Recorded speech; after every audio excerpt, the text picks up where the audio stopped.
To move well and protect our lower backs, we need core strength, control, and coordination around 4 joints. At BT Pilates, to achieve this, we use a 6-point checklist. Points 1 to 3 are about avoiding extremes of movement around the base of the spine.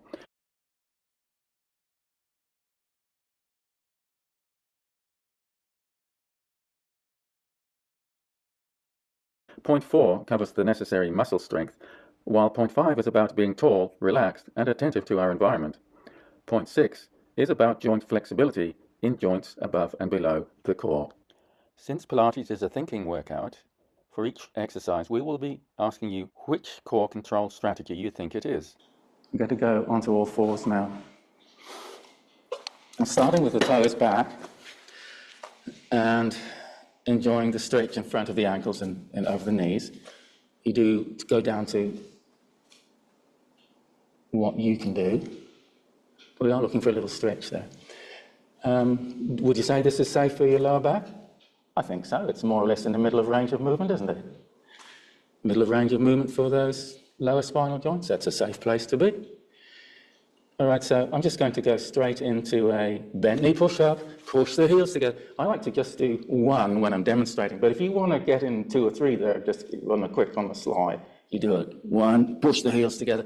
Walk back and put your forehead on the mat. You can just nicely sink down and get there. Come up. Walk your hands forward. Push the heels together. Ooh. And this is a good, it's the base, BT Pilates base workout. From here, you've got the basic control and coordination. If you want to do a full push-up in your own time, you can. Now we're getting a lovely base workout. Teaching of the knees to go there for a range of movement.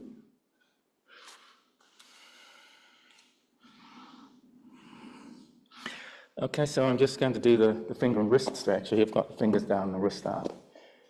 And I've got my other one here, fingers down, wrist up. That one's a lot stiffer, see, that's a lot stiffer.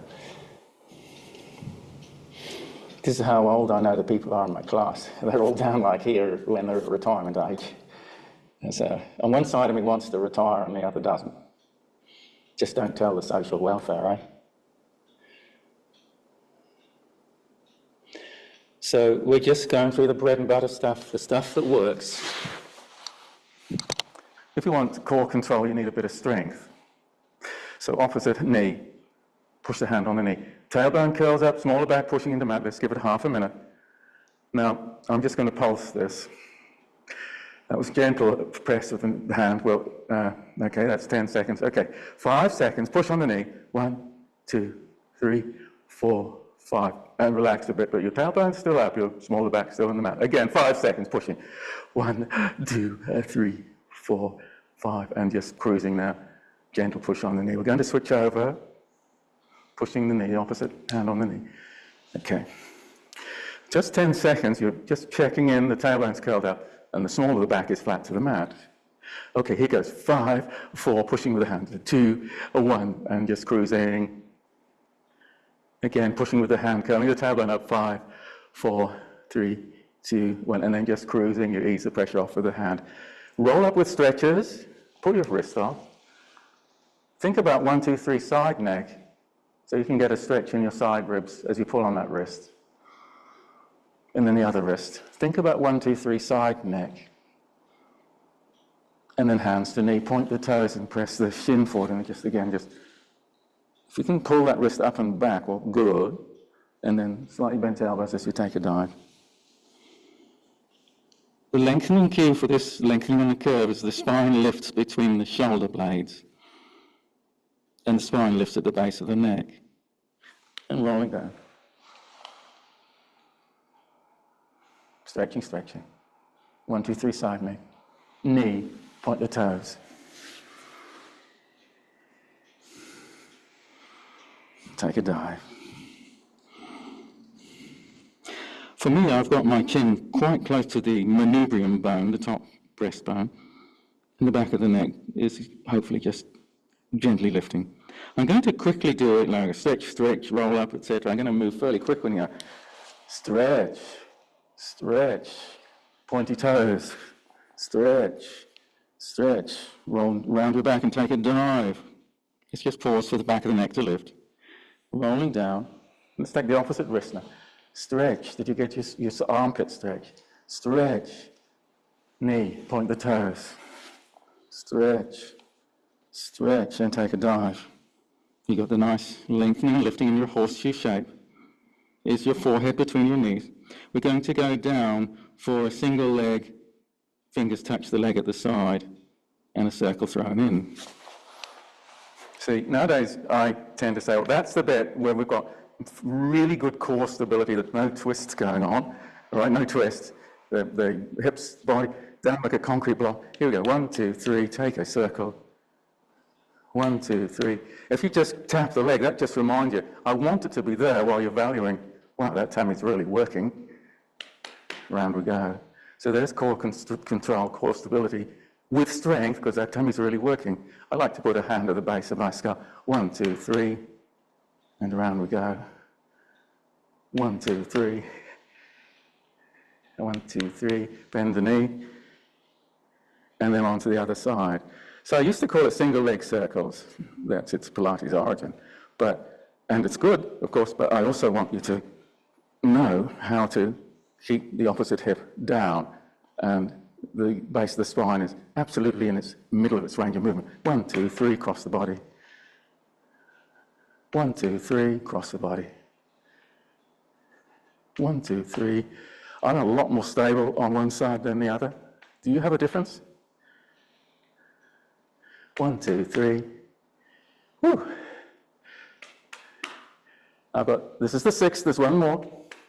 Now after this, we're going to roll like a ball. Oh, we're going to bend and bounce the knee. Just as we're bouncing that knee, can you take a nice breath that does not disturb your axial skeleton? You breathe in and the hips, spine, and neck and head stay still. So a breath that's stable for your core, center of your body down here at the tummy and hips. A breath that's stable for your core is a breath that does not disturb the shape of the spine, basically. Let's come for rolling like a ball. And just basically get your chin close to your maneuver. We're looking at your belly. Quick check, there's nothing for the head to hit. Well, here we go. 1. Can we do 5? And let's point something out when we've done the 5. There's something here that is actually a rather nifty magical trick that looks after your back. These are the joints here that get damaged. So we put a bit more movement into the mid and upper spine, see? But the lumbar spine the very lower spine staying more or less straight, because the movement is in the upper spine. We get a bit more movement in the upper spine, and the lower spine's okay. We'll be doing something like that in spine stretch forward shortly. So let's go into single leg stretch, like cat scratch. Now if we put lots of mobility in that hip joint, the hip joint's really capable of a lot of movement. The base of the spine doesn't have to move so much. And this is back safety, this is core stability. Because we're putting more movement into the joints above and below the lower spine. This is the core stability that you won't find on YouTube. I know that sounds arrogant, but it's the way I see it anyway. Big, scratch the board. And when you come up the toes, touching your kneecap, yeah. Have you got your knee under your armpit yet? That's flexibility. That's spine protective, because you put the movement somewhere else. Right, knee up into your armpit, away we go. Oh yeah, big movement. This is how you stay young, right? Big movement. So this is a single leg stretch bicycle, but it's also pull your knee up under your armpit. I'm going to go to dead bug shortly, just another 5 seconds, so everything's going to reach to the ceiling. I'm just going to grab my big toes. We're going to have our head down. I think we've had enough work. Pull the toes.